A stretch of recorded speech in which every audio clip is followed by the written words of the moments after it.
Oh, well. Hello. Hello, everybody out there.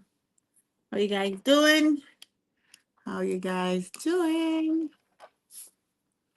It's a Friday afternoon, and I definitely have never gone live on a Friday afternoon. So this is definitely new. Let's see if we can get anybody in here. I don't really have a topic to discuss. I just gonna kind of talk about the week and kind of recap what life is like working as a BA on real projects, and also just some random things that I might mention. So if you have some time, jump on in here. Let's talk about stuff. A lot of people might be, if you're in the East Coast, you might be like packing it up, getting ready to go home. Or if you're in other parts of the world, you're already home. But if you have some free time, just come in here and hang out with me. Let's chit chat about stuff. I have no idea where this is going, but we're gonna go there together, right? I'm a little exhausted because I had a long week and a long day. And as I was about to leave, I saw a meeting on my calendar for 4 p.m. and I was like, oh my goodness, who puts a meeting at 4 p.m. on a Friday? But they did, so we had a call.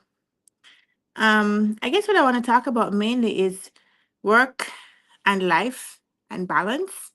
And given that it's the weekend, we're at the end of Friday, we all made it. Congratulations. Congratulations for making it to Friday. Okay, hopefully you don't have to work tomorrow. Um, I'll give you a quick story. So I'm working on something that's very, very time sensitive. And so there's a big push to get some things out to our customers. And so today I had to ask people to work the weekend, and I wasn't happy to do that. I was not happy about that at all. Personally, I don't like working on weekends. I think weekend is for your work and your life to separate. You need your life to be your life on the weekend. That's where you go out, you have fun, you spend time with your friends. You should not be thinking about any deadline that any artificially imposed job has imposed on you. So it's really bad when you have to ask people to work on the weekend, which I don't like doing. But I also want to talk about just being able to make the right sacrifices that you have to grow. Yesterday, I was telling you guys about how I started my career. By the way, if you have never met me before, I am Karaleise, and I mainly train people how to become business analysts. I work as a BA. I've been working in tech for a very long time, maybe 15 plus years. I say maybe because I started before that, before I started counting. Before I had the title, I was doing the role. So it's possibly more than that. I teach people how to become business analysts. I teach you how to get started in the field. I provide resources for you. You have help. You are able to access me. I'm a very accessible person. You can find information about me on my website. That's carolise.com. I offer kind of like free consultations. So you can book a 15-minute call to kind of clarify any burning questions you have about the field, about starting, which is, I think, very valuable. Lots of people have taken advantage of that. And then if you need more help, of course, you can book a consultation. But I did generally help you to get started as a BA. I try to help you to know where to go, what resources to look at. I try to help you to be more streamlined in your approach because so many people are lost. People are kind of lost in the, in the mire. Like there's so much stuff. There's gurus everywhere. There are courses. There are um, boot camps. There's so much information, but yet still you're lost. You have everything, but you don't have anything. So I help to streamline you. I help you to focus, and I help you to know what you need to get to the end goal you're trying to get to in the shortest possible time. So I advocate for people to join this career as a business analyst. If you're interested in tech at all, if you want to be a programmer, that's great too. If you want to be project manager, that's great. Scrum master, that's great. But I spend most of my time trying to help people to get started as a BA because I think it's a softer landing into tech And why not? Why not do that? So I help people to start their career. And I create um, documents and articles and courses and all kinds of stuff to help you to get started. And you can find it on karaleise.com. You can find it on backofficeclub.org. But I also want to provide you some details into my own story. Yesterday I was live and I had shared with you my backstory, how I got started in the field, and kind of just all the detail, not all, but a lot of the details into how I landed into this career, to show you that it's not a smooth path. And a lot of people um, they start in one thing and they flip and do something else and do something else. It's okay. It's work and it's life. And it doesn't have to be balanced. You're never, if you're in focus, you're not balanced. If you're balanced, you're not in focused. So sometimes you just have to accept that some things are going to get more focus than others. So I want to get rid of this thought that you have to be balanced. It's good, it sounds good, but it's not practical. And so I help people to focus and focus on the right thing. And I think one of the right things is to have the right career.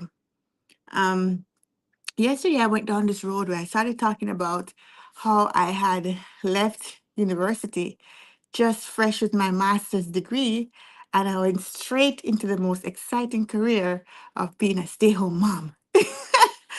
My job, right after I got my degree, my job was to be a stay home mom. And you might think to yourself, Carlos, what did you do with your degree? Like, you did all of that just to be a stay home mom, and I did. I was a stay home mom for a couple of years because, we always tend to have this feeling that because we got this education, we have to make use of it right now. But the beauty of education is that you don't really lose it necessarily. Of course, if you keep working, you sharpen your skills and you keep becoming more knowledgeable, but you're not really going to lose it. So a lot of people, if you really talk to them like women, even today I went to lunch with a friend of mine and we were coming back and we were both saying to each other how much we want to go on a vacation, right? We just want a break. So people live their lives entirely to work hard, earn money, just so they can go on vacation because you need a break. You can't be working at this pace all the time. But when you're a stay-home mom, you're not really on a break either because the work is different, but it's constant and you never get a break. So I really found that being a stay-home mom to a baby, I mean, when the kids are older, it's different, but being a stay-home mom to a baby was much harder, much harder than what I am doing right now, right? There's just so much to deal with the kid and keep the kid healthy. And the kids come out and they don't come with a manual. You don't know what you don't know. You have to rely on the village. And if you don't have a village, like me, when I had my daughter, I did not have my mom came up for the birth, but she didn't stay. She had to go back. So when she was gone, I hear some noise. Maybe there's like a emergency somewhere outside. By the way, I'm still at my office. Um, I'm in Atlanta, and traffic here is rough. So you do not want to leave out at 5 p.m. to go in Atlanta traffic. You will be stuck in that. You will be in there for 2 hours. You hear me? Atlanta traffic is absolutely the worst. I don't know if we have just more people in Atlanta or we just have a problem with managing traffic. I don't know, but the traffic is it's terrible. It is terrible. So I was saying that I think being a stay home mom is actually much harder than working in the office. Um, and a lot of people belittle stay home moms and say, oh, yeah, get a real job. You're doing God's work. You are doing God's work. And when I did it, I left college, got my master's degree fresh. I went straight home to be a stay home wife and to clean diapers and clean the house and take care of my husband and take care of my kid. And that's what I did for a couple of years. And I was actually very happy doing that. And I was also very happy when my daughter was born.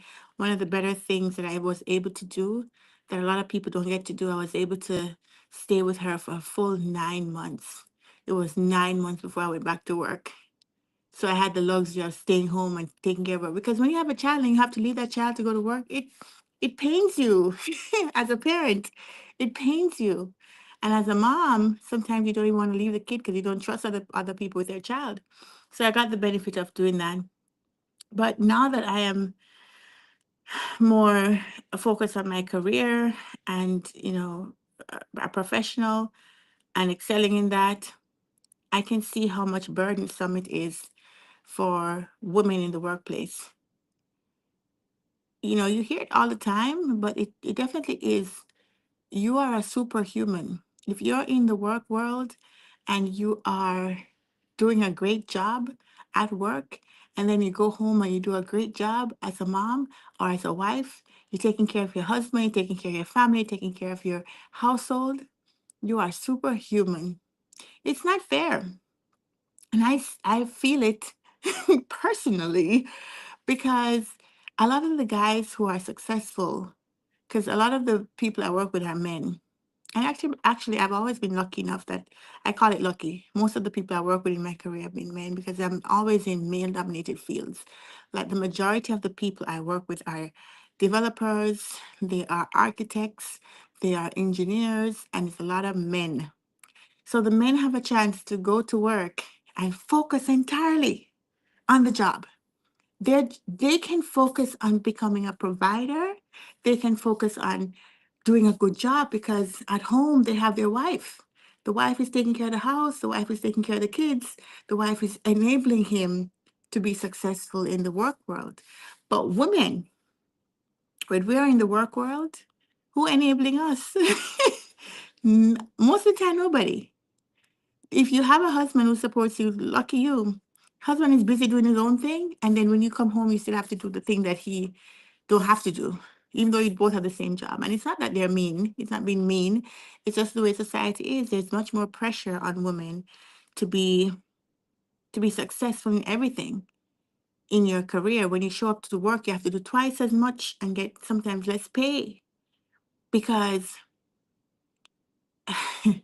because there's always a doubt if you can do it. And especially if you're a black woman, hang your hat up. You're a black woman out here doing the stuff that I'm out here doing. Hang your hat up. Hang up your hat. The good thing is I've been working with wonderful people. I've had lots of successes with people who really give me the opportunity and really recognize the work that I do. So I'm very, very lucky and very grateful. But it doesn't reduce the amount of effort that you have to put in that a lot of people don't have to put in. And I'm not complaining about it. I like to do hard work. It's just I do recognize that the woman, when she's successful in the corporate world, is doing exponentially more than the man. It's just the truth. The man is going to climb the ladder much faster. See, that's how it works. See, but I'm not complaining. I'm just going to do my own thing and keep going. I'm always motivated to keep trying.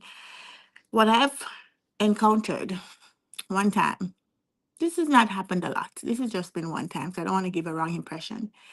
Where I was having a conversation with a coworker, and the coworker, no, I'm in a fairly, I have leadership uh, responsibilities. So I was having a conversation with a coworker. Casually, we in my role, I travel quite a bit, and we were traveling. And when you travel, people have more freedom. They say things. We go out, we drink, we eat. So people in a more open way, and they start talking that they wouldn't normally say in the office. So we're here, we're sitting and we're having lunch. We just landed to our location. We went to get something to eat and we're sitting and we're talking. And the coworker said to me, basically, that, women should not, women should not be, like, women's place is not in the work world. That's in essence. I'll give you the backstory how this came about. So we're coming from the same city. We're both coming from Atlanta. And we arrived in the city where we're going to see the client. When we got there, we were on the same flight. When we got there, we came out, because we're traveling, we're still traveling together. So when I came out, We didn't have a ride. So I was about to order Uber, and then some guy comes up. Like, there's a lot of cars. So he comes up and he says, "Oh, you guys are going here and there, and like the place where we're going." And he says, "Yes." And he's, "Okay, yeah, you can come with me." No, for whatever reason, and this is strange because I'm normally on top of my game, but maybe because I was with my coworker, I was distracted, I don't know. For whatever reason, I thought it was a Uber. I don't know, I thought it was a Uber. I didn't because Uber is so common. Like, you come out of the airport, it's an Uber. I didn't realize it was a private taxi. So the guy was with me, and he's like, so I said, "Oh, we can go in this car. We have a ride right here." So he said, "You sure?" I said, "Yeah, sure." The guy's right here. And then the guy was so charismatic. The taxi guy was so charismatic. And I thought it was an Uber. I don't know. I don't know why. I didn't order Uber, but in my head, for whatever stupid reason, I thought it was an Uber. So we got it. It was a very big car. It was a nice, what is it, Escalade? It was, I don't know, it was a huge SUV. We got in there. I was like, "Oh, this is nice."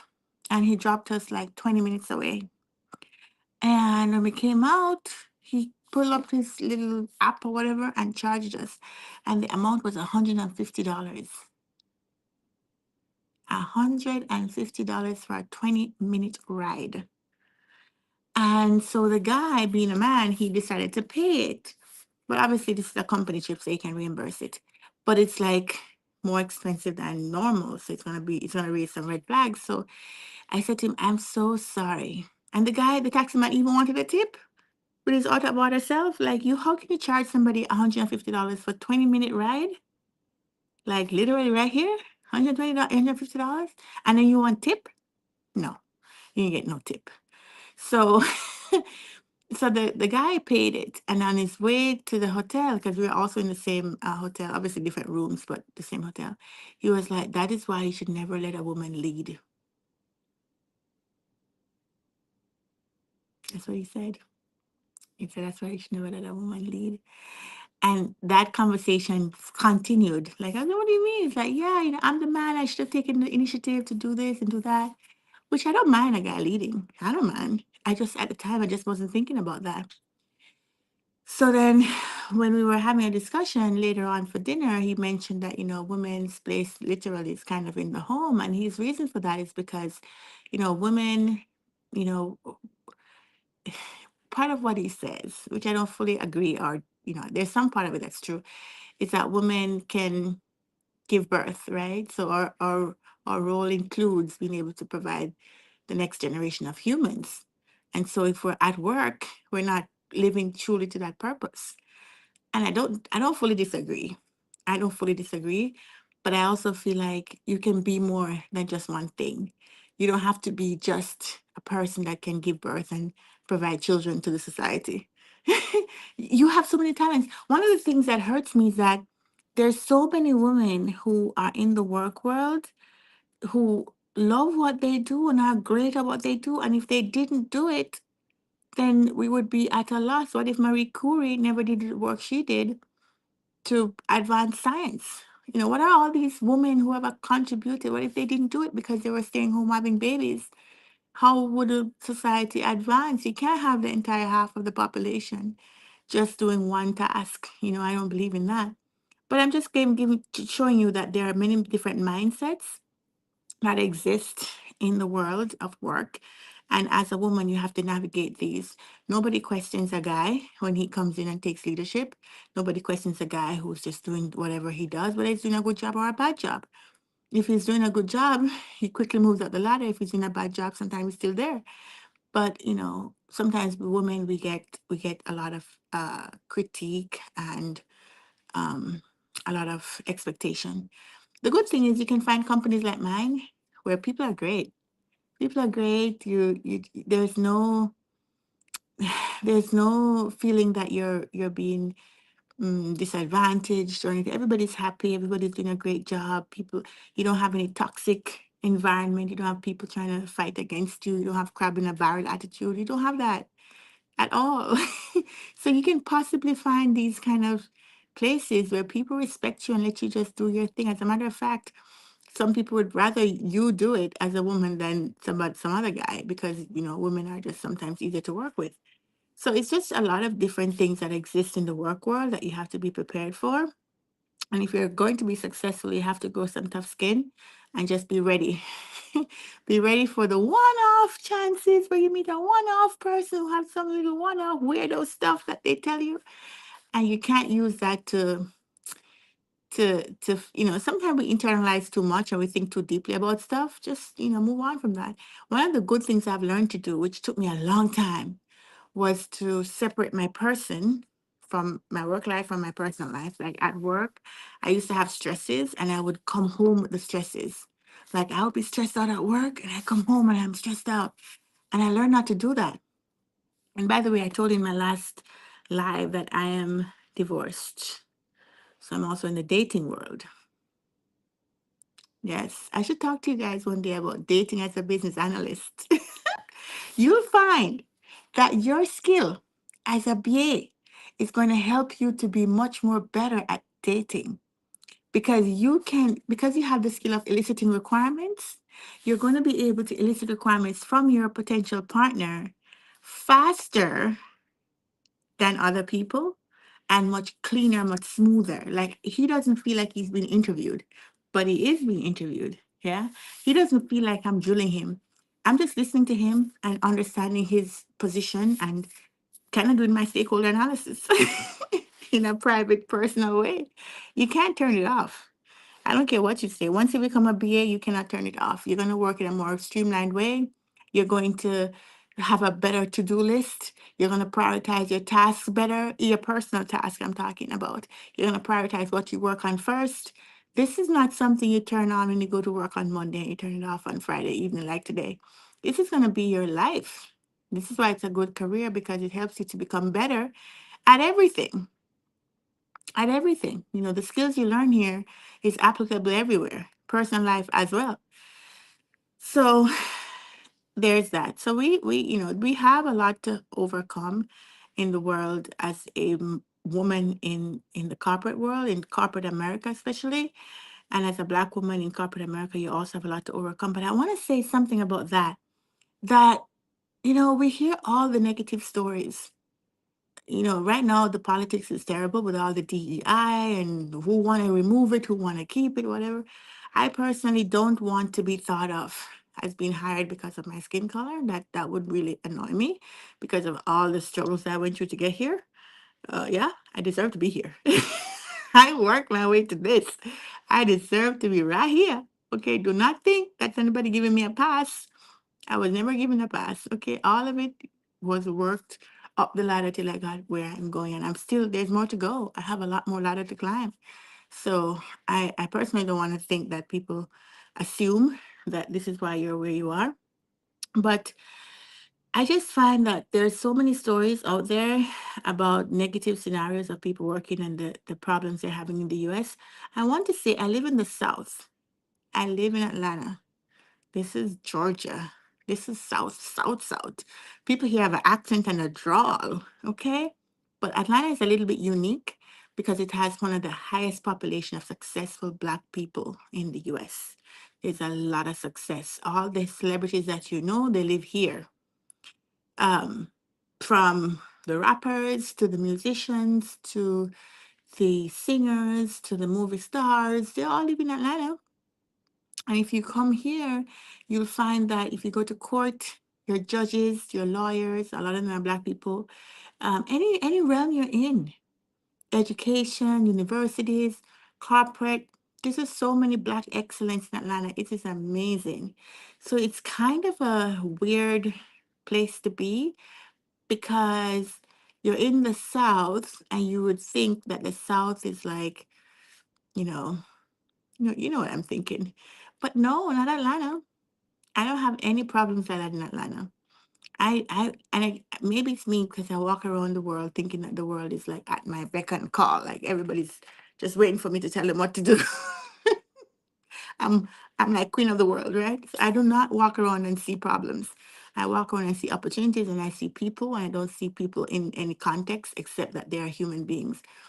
So I really I have no real negative experiences, except one time I was going for a job when I first got here, and I did after I had my baby, and I was like, okay, I'm after I had my baby, going back to that story, after 9 months, I was like, okay, I'm ready to go back into the working world. And also because it was the start of a new year, and I'm like, okay, now I've spent quite a bit of time with my baby. Let me start applying again and start getting back into the world of work. My husband was okay with that. He didn't have a problem with that. And then I started applying, and I got called for a couple of places to go for interviews. Now, I was told that you have to have experience in the US for you to get a job in the US. And I'm sure if you're in Canada or UK and an immigrant, you probably heard that too. That is wrong, and it's not true. You don't need no experience here to get the job here. You need experience, full stop. For this role as a BA, it doesn't matter where you did it. It doesn't have to be in. I have a lot of people from Nigeria who are like, oh, I only have experience in Nigeria. So what? So what? It doesn't matter. You just need to have experience, full stop. You just need to know what you're talking about, full stop. Doesn't matter where you applied it, which country you were in. Doesn't matter. So I want you to get that out of your head right now. Do not think you have to have experience in the country that you're trying to get the job in if you're an immigrant. Okay. So I was told all those lies. People tell me, oh, you need to like not talk about your baby because they don't want to hire no moms because mom's going to be distracted with the young kids and all that stuff. Nobody's going to ask you that nonsense. Nobody. Don't worry about that. All right. There's other thing that people worry about is gaps on their resume. So because I had left college, I went straight to being a stay-home mom for years. And then now I'm going back into the work world. I had a gap. Had a gap. So now what are you gonna do? So a lot of people they just lie. They just put something on the resume, lie to cover up the gap, and that's what they do. Some people will work for. For me, God don't play about me. God does not play about me. So if I start doing bullshit and I start lying and doing a bunch of crap, God is going to take himself away and I'm going to be in trouble. So I got to do the right thing. I got to do the godly right thing because some people's luck is not other people's luck. Me, when I do bad things or I try to do something shady, it comes right back to bite me in my face and I suffer. So I try to do the right thing because of my it comes back to me and I want to do the right thing for me. It's not really that I'm that great, I'm good, and I'm the best person like that. It's just that I know that God don't play about me. So when I do the wrong thing, he coming to say, hey, Kara, what you been doing? And he gonna just like leave me up to my own devices and it's not gonna be good. So if I want the protection of God, I gotta do the right thing, okay? So I did not put any fake stuff on my resume. I left the gap there. I left the gap there. And I got called. And but this, again, at the time, I don't think the economy was as bad as it is right now. Right now, there's like so many people applying for jobs and so few people getting jobs. It's really rough. So I don't know if that plays a part. But I put my resume out and I prayed to God. I said, God, find me the job. Get me into the room I need to be in. Help me, Jesus. 'Cause I ain't got nobody else but you. So I got called for a couple interviews, did some of them. Sometimes they would call me on the phone and I had to be like, because my husband went to work every day. He was the only provider at the time and he provided for everything. Like these men talking about 50-50. I don't know what y'all talking about. Okay. When I was married, my husband took care of everything. That's why I could enjoy being a stay-home mom. I think if you can, fine, because since he's doing everything, I do all the household stuff. You don't need to come home and do nothing because you are doing the provision thing. So I think that's fair. If he provided for everything, you can do the household stuff. But if you start doing 50-50, you know what I'm saying? You come with that 50-50 shit. The dating world, I'm telling you, I'm going to have another live about dating and I'll tell you some of the examples that I have and how quickly I can uncover the users and the people who are just not worth my time and give you some tips how you can use your analysis skills in the dating realm. I'll let you know that. Um, so yes. So the only experience I've had in Atlanta that possibly could be a really like kind of racist kind of thing was I got called one time to go for the interview at this really prestigious place. You know, I always like to work for nice big companies. I like large companies with big buildings. Like if you look out here, I have some big buildings here. I like to work in, big corporate offices. But I've also had situations where I've worked in smaller startups that were in big corporate offices. But when you work with small startups, you wear many hats, you get exposed to a lot of things. It's great until they go bust. You know, in the US, there's lots of investment in some companies and they get an influx of money and they hire a bunch of people and do a bunch of stuff. And then when the money runs out because the sales isn't keeping up, then they go bust. So you have to it's like a big risk with startups. But you learn a lot. So if you're new and you're just trying to get started, I think that's a great thing to do, to go into a startup and learn as much as you can before they go kaput. So anyway, I went to this interview and they called me in. They did a phone interview. They called me and I went in there. And when I went into that place, I was like, oh my God, the building was so beautiful. I was like impressed with just the building. Like the floor marble and shiny, could see your face in the floor. Columns, like big marble columns. I feel like I'm at the Colosseum. Am I in Italy? Where am I? Oh my God. Beautiful. Okay. Beautiful. Just big and just you just feel like you're in a place where they spent money on this place. Okay. So I was very excited about that. So I went in there, gave the security my information. They called the person and they took me to a room. And when the lady came down, she looked past me. I was standing right there, and she just walked and walked straight past me. And then she came back, turned around, like she's like, "Okay, where's the person I'm supposed to be finding?" Turned around, came to the security guard, and then she had pointed at me, and she's like, "Oh, okay." Didn't expect this face. Didn't expect this color.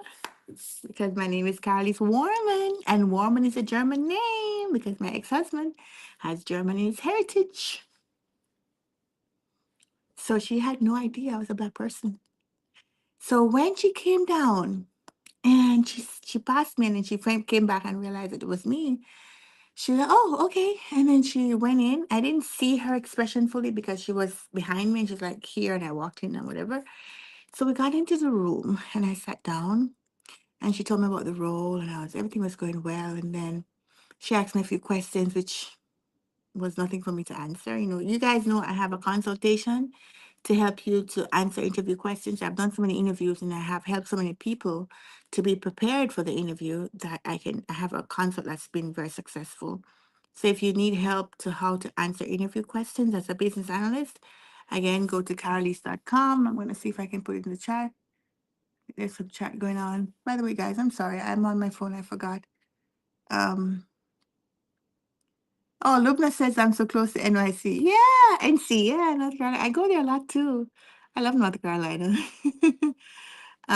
So you can go to my website, karaleise.com, and that's where I do the consults. So I use all of these experiences and I put it together. So you don't have to learn everything. You just need to know how to talk about it in the interview, right? So anyway, we were in the room. Sorry, I'm putting this stuff in the chat while I'm talking to you. It's karaleise.com/book a call. I'm gonna put it right here. So if you want to look at it, and the price is $250 for like 2 hours. It's a steal. Um, and if you need help, that's where you go. So you can really ace the interview and make sure that you have the best chance um, of landing a job. Okay, so we go in the room, right? And she's asking me questions, and I'm answering them, and I'm feeling pretty good about it. And then she just starts going off on a tangent. Like, she starts asking me questions that was never in the job interview. I mean, the job description. She starts asking me if I've ever had any customers from Brazil. I'm like, no, I've never worked with anybody from Brazil. And she asked me, oh, if I speak Portuguese.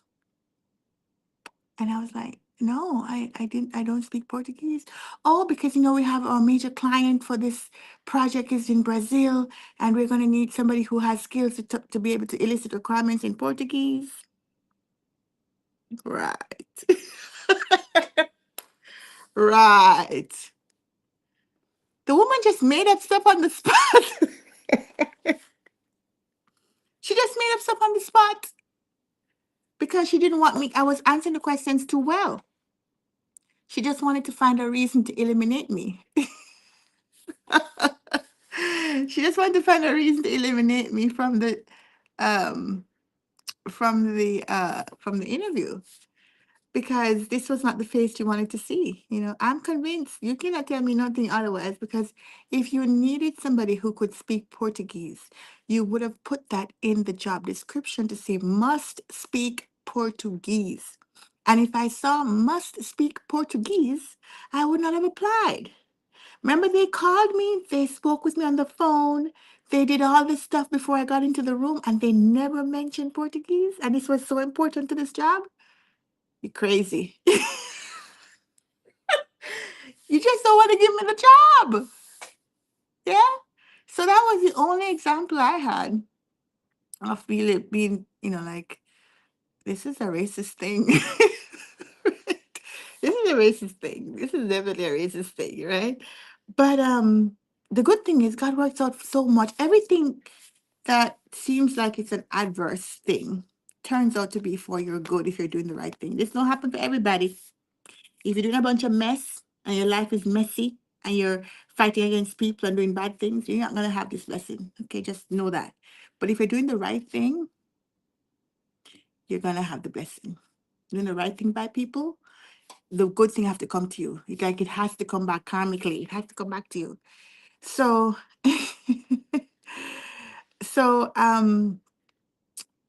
the next right beside that company was another company that called me like the week later. And when I went in for that interview, I'm like, oh my God, it's right beside it. I was like, oh my goodness, I was just there last week. But the company right beside it called me and they asked me. So the one the lady asked about Portuguese, that was a consulting company. The one that called me that was right beside it was a banking and finance company. And I went in, did the interview. They asked a bunch of questions. I have a video about how that interview went. They asked me some questions and I wasn't fully prepared for them, but I had an opportunity to either tell a lie or tell the truth in one of the questions. And I chose to go with the truth in Jesus' name. And it was not a good example, right? But I used it and it became the reason they hired me. It became the reason they hired me because of the example I gave that I was struggling to tell because I was like, but this is not related to the BA role. Why would I tell this story? And I just went with it and it worked out. And I eventually got a job at the other company right beside the other one. So I was literally passing that company every day going to work for years. You know what I'm saying? And it was good for me. I had the best team members. We had the best rapport. We became such good friends. To this day, we're friends. Even though that company ended up got bought out by another bigger company, and we kind of got laid off and all that. But when I got that other job right beside it, I had such fun. Like, man, we were like a clique. We would give jokes. We would go to lunch every Thursday. We as a team, as a BA team, were like six of us. We would pick somebody to be the driver, and we would all pile into that person's car, and we would go to different restaurants. So we tried different restaurants every Thursday. So that we had outings. We went line dancing. We had one person who would like to do line dancing, and she's like, "Come, let's go do line dancing." And we would go line dancing, and I would learn all kinds of stuff. I mean, I've had good coworkers. I'm just always happy with the blessings I have to have worked with great people. Yeah, so it was a good thing for me to have that lady tell me about the Portuguese stuff so I could get the job that was actually with better people. you know? Imagine getting that job with that lady who was already telling you why you couldn't work with them. What if she had actually hired me out of pity, out of DEI, and then I would have been stuck with her and knowing that she doesn't really think I deserve to be there. You know what I'm saying? So it worked out well. So yeah, it was weird for me getting back into the work world, especially because I didn't work in the US at the time. I was working in my home country. And so I had to get used to how they do things here. And, the good thing is I landed in a good culture. Culture is so important. Having good culture is so important. Not just showing up every day, doing something and going home, but having a good vibe with the people you work with every single day is so important. Being a good person is so important. Doing good things is so important. Sometimes going above and beyond. Although that has come back to bite me. I've done extra things that I think I'm doing a great job, and then it become my responsibility, and then I end up stuck with it. So that can come back to bite you. But yeah, I think I like coming on here live to share with you some of my examples and the examples I have from just getting started. Hopefully, it will help you to be motivated as well and not be discouraged. Not be discouraged. Like you could have, my mom at the time was here because I told her, I needed some help with the baby while I go for these interviews, and she came and tried to help me with that. And when I came home from the interview, I said, Mama, she said, did you get the job? Because my mom is like a prayer warrior. So she'll be praying for you to get the job. And when I came home and she said, did you get the job? And I said, Mom, I don't think I'm going to get that job. I don't think I'm going to get that job, Mom. And she's like, why? What happened? I told her, she's like, oh my God. Oh my God. And the funny thing is, at the time when I was doing these interviews, it was in December. And I'm like, I'm not gonna get a job until next year. You know, Nobody's gonna hire me like right before Christmas. It's just not gonna happen. And I almost believe that. See, don't ever say negative things to yourself. Don't internalize negative things. And anything that starts with don't, can't, won't, no, don't encourage yourself to say that to yourself because you're gonna block your blessing. You block your blessing. I was kind of starting to feel like it ain't gonna happen for December. And when they called me for the interview beside the other company, it was maybe like the first week of December. Um, and they told me that I could start December 15th. I was like, what? Who hires somebody December 15th? It was like, bro, just wait till the new year because in like a few days, everybody will be gone. People started leaving from like the 18th. So in 3 days, when I came in on the 15th, I saw a few people, and then right after that, people just start disappearing because they all took like 2 weeks vacation, and there was nothing to do really. Nobody to onboard you. I was just there, me and one other guy. At the time, we're all in the office. Me and one other guy, and the CEO, the VP. No, the CEO left. There's like almost nobody in the office. Why did they force to hire me before the new year? Because there's nobody there to train me. And it's because when I was praying, I said, God, before this year is up, I want to get this job. I want a new job. So it's like it had to happen by December because otherwise, like God wanted me to know that He's in this. So He made it happen before December. So I'm telling you, when you do the right thing, you get a lot of blessings. It's very karmic. So yeah. But yeah, that's some of the examples of my work and some of the things that I've gone through. I hope it serves to just let you know that a lot of people out here doing a lot of things, but they had a lot of struggles to get to where they are. And so as you're going through life and you're going through your career and you're meeting all these challenges, I want you to know that if you stick to it, if you don't quit, you're definitely going to come out on the other side beautifully. Don't quit. Don't be discouraged. Don't internalize the problem. Separate your persona at work from your persona at home and your personal life. Any problem at work, don't bring it over to your personal life because it just stay over there. When I leave this place, I'm about to leave right now. When I leave through those doors, all the problem of work is gonna be left right here on this table. And when I go home, I am fully into mom mode first. When I go home, I actually love coming home because my daughter, we have a happy dance when I get home.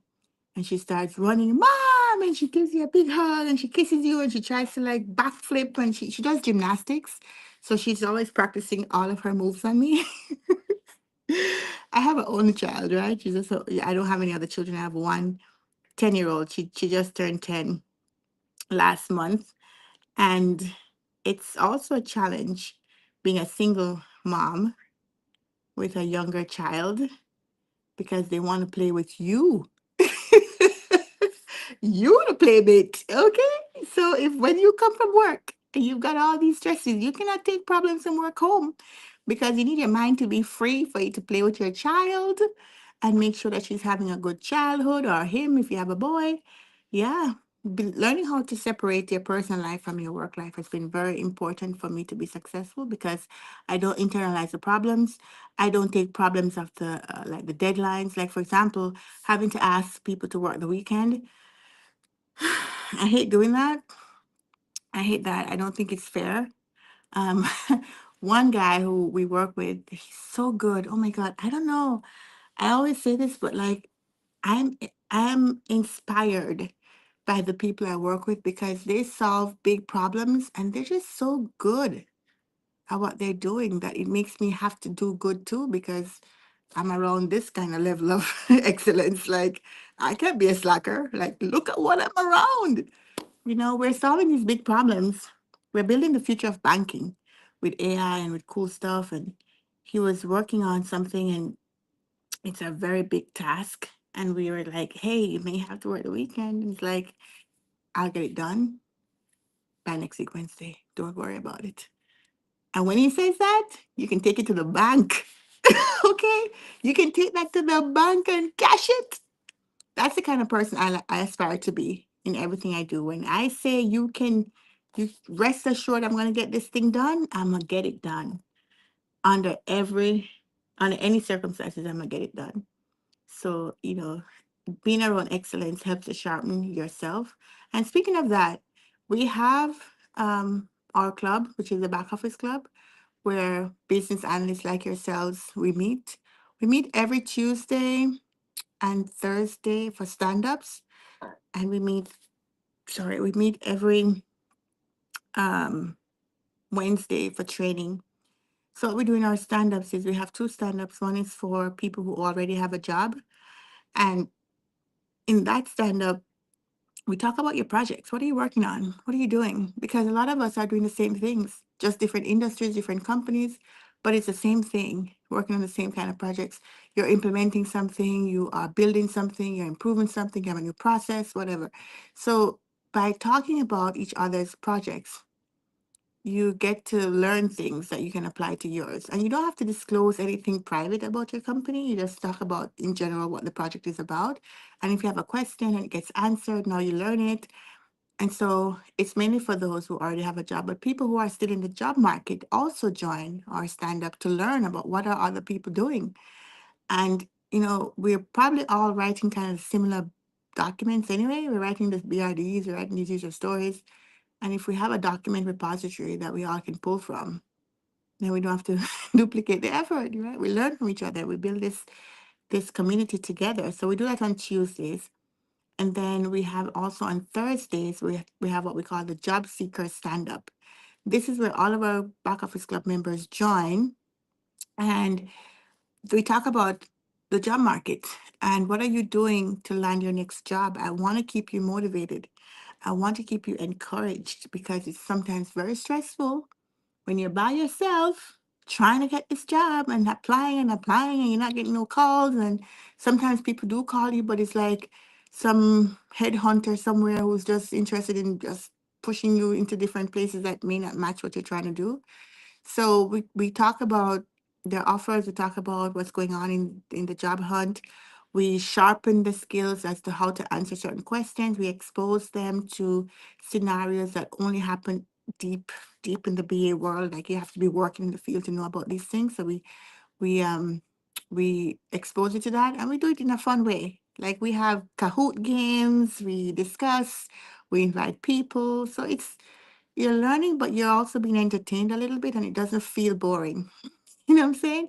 So that's what we do at the Back Office Club. So go check it out. I'm gonna put it in the chat as well.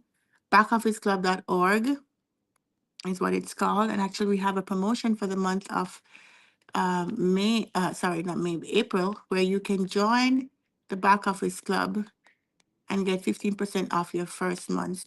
And the first month, like the minimum to just join is $49. It's not even expensive. You spend that more on lunch every day. Today I spent $36 for lunch, you know, and if you go get drink, you're up to 40. So you can spend that on a 1 month membership where you have 4 hours of stand-ups and 1 hour of training. So the stand-ups are Tuesdays and Thursdays. Now the training, we have 1 hour training. So every Wednesday we train on different things. So we have 4 Wednesdays in the month. We train for 3 Wednesdays, and the last one is just um free, like just take a break, right? So the first Wednesday in the month, we do what we call a BA Connect. So BA Connect is where we're working on a real project. So right now we're working on a task manager app. So we've done the elicitation, we talked to stakeholders, and you as a part of the club, you're doing this.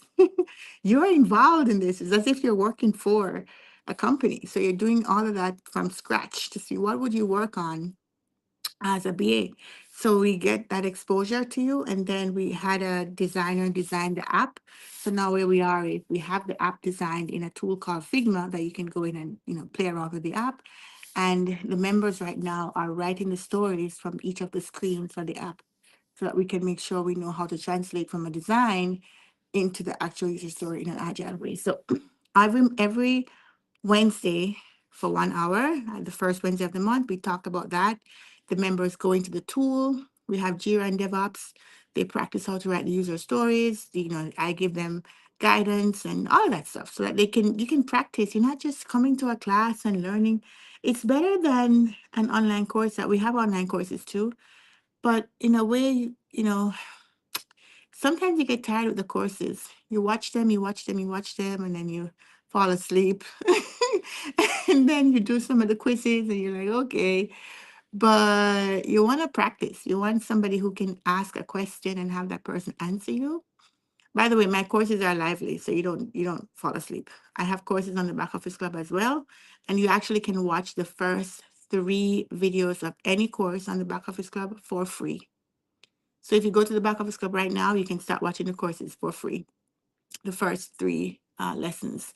So you get a flavor of how I teach, and you get a flavor of what I'm talking about and what the course is about before you commit to buying it. I like when people can try before they buy, so they're sure they're getting quality. How do you know you're getting quality? Well, you saw it and you learn from it. You're going to learn enough in the first 3 lessons that you're going to want to keep going. So, talking of courses, I did a Udemy course and I did a Coursera course, and I was like, oh my goodness, it feels like I'm learning something, but it's just not practical enough. Like, I wish there was more hands on stuff. And that's why I created the courses on the Back Office Club, because even though you're learning in these other courses that I've tried, Skillshare, Udemy, Coursera, they're not bad. They have good information. They're well, like the ones on Coursera are well produced. They have good lighting, everything is beautiful. But the content, it's too fluffy. It's too much fluff. When you go into the real world of work, you don't have time for fluff. You have to know what to do right away because they're looking at your face like, what's your approach? What are you going to tell them? Oh, let me go check my Coursera course. You can't do that.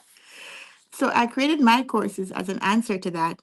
And the way we got that course was we actually did a live class and we recorded it. So you hear people asking questions, you see we working it live. So it's very, very interactive, very lively. You should not fall asleep. If anybody falls asleep at my course, email me and tell me where you fell asleep because I want to solve that because I don't want nobody to sleep in my course. You have to be super tired, but it keeps you alive, energized, and awake. It's not boring. So that's the course. Now back to the Back Office Club membership. So you have courses and you have subscriptions. So the courses is what you do on your own time. That's also in the Back Office Club. The subscription is more for live interactive training. So we do the BA Connect on the first Wednesday of every month. And then the second Wednesday, we have a live training that's only for we have different tiers. So for your professional members, they do the live training, which we go really in depth. Last Wednesday, our live training was about just really understanding Jira. And we talked about Jira filters and Jira dashboards and how to create these dashboards and how to do these filters. And we learned how to write JQL, which is a spin-off of SQL. So JQL, right? And we learned how to write that and to come up with the right filters and so on. So we got a lot of in-depth training that you wouldn't normally get in that. And then next week, for the third Wednesday of the month, we have what we call a technique boutique. So we go into a specific business analyst technique so that you can be hands-on and you can learn how to do that. So for example, in previous technique boutiques, we've learned about sprint reports. That was a topic that we had covered, where how do you read a burn down chart? What are all the charts that help you to understand the sprint? And you might think, hey, that's a Scrum Master task. It might be, but as a BA, you have to know all of these different things. Even though you're not working as a Scrum Master, you can't look off and say, oh, that's a Scrum Master. Sometimes you're doing dual roles. Sometimes you get hired and they're like, okay, the Scrum Master's off on vacation. Who can do this? Okay, the BA, pull the BA in. You need to know how to do it. You need to know how to run the sprint. You need to know how to do the daily stand up. So in the back office club, even though you don't have a job as a BA, you get exposed to everything you need to know to do the job of a BA. And it helps you in two ways. If you already have a job, it's going to help you to excel in that job. If you don't have a job, it's going to help you to know what the job is about. So when you go in the interview and they start asking you questions and you have no experience, you can talk about it with confidence because even though you haven't been paid, by being at the back office club is like you have a BA job. Right? You leverage my experience. You also leverage the tools. You leverage the documentation from real projects. You leverage all of this stuff so that you can become a well-rounded BA. And when you get the job, you won't be surprised. You won't be alarmed. You won't be. The only thing you need to do is learn the company, learn their processes, learn their procedures, but the BA skills you already know. And that's what we're providing because I found I was I was a little disappointed with the certifications, to be honest with you. Like the CBAP and the other ones, IIB is not gonna let me for this part. But I found I found them lacking. I found them again to be too fluffy. I found that when you did the certs, you do the cert, you come out, you don't know what to do in the role. You have all these certifications, you have all these papers, all these accolades, and yet you come to the job and you're like befuddled. You have no idea what you don't be doing. They ask you what's your approach, you're like word salad. You have no idea. And you get anxious and anxiety every time you have to go into the office because you can't hide as a BA. You have to take the leadership role. You have to run the meetings. You have to have an answer, and you don't know what the answer should be. And I see a lot of people who really struggle and they really get flustered because it's so overwhelming. So that's what I want to solve for. If you've seen it in the back office club, you've practiced it at the back office club, you have seen the documentation, you've worked with Figma design, you've worked on UI, you've worked on even our stand-ups, we ask members to run them so they can practice how to run a meeting. Can you be surprised? It sounds so simple, but you'll be surprised how running a meeting people can get nervous and can start to just like fall apart. So when you practice running meetings, you practice how to respond to spontaneous questions. You're not going to be nervous when you get the role. You're not going to be surprised, and you're not going to fuddle the interview because all of these things are going to come up in the interview, and you're going to be able to talk about them with confidence because you've seen them and you have done them. And that's what the back office club does. So that's why we created it. I'm very proud of it. I'm happy that members are finding it valuable, and I'm encouraging you to go check it out. Um, if you don't want to be a member, you can always just start with the courses and see how that works, and then you can, decide. Or if you want to be a member, you can start with one of the lower tiers. We have the basic for $49.99. That's just the stand up. So you come to the Tuesday stand up and the Thursday stand up. Now we have the stand up at two time zones because we have people in the UK, Australia, different parts of the world. So it's hard to find a time everybody can meet. So we have 12:30 for the UK and Australia time zone, 12:30 to 1, Eastern. That's because I'm in Atlanta, so I reference the Eastern time zone, but that's evening time for the people in other parts of the world. And then we have 8:30 p.m. for the people who, if you're in Eastern time, you want to finish work, get home, maybe make some dinner for your kids, relax, and then you can join. So you're not really like stressed. So you can join either of those times. And it's live. So you ask a question, you have a doubt, you have somebody who knows what they're talking about to guide you, to show you, to train you, and to help you get started because this is now a six-figure career in the US. And it is evolving. Like we just had a BA stand up where we talk about the AI tools. You have to now start using these other tools to enrich yourself as a BA, right? So the role is evolving and the role is a six-figure career and getting more and more highly paid. So I think it's a great investment to get in there and to learn how to do the job. And it doesn't matter what the tools are that you're going to use to leverage, you already have the skills of how to think. You have the analytical skills already. So it's just a matter of which tool is going to make my analysis better or make me do my work faster, more efficiently. But the way to think about the work, the job you already have. So I think that's a great thing to do. And if you work for a company that has a budget for your education, you don't even have to pay this out of your pocket. You can subscribe to the yearly plan and ask your company to pay for the whole year, and then that would be a part of their education plan. Because most companies have an education budget per employee. Like my company, I think it's like $1,500 per year that they give us. I could be wrong. I haven't checked in a while, but they give us some money. And once you can prove that the education you're doing is related to your role, they'll pay for it. So you could be doing this for free.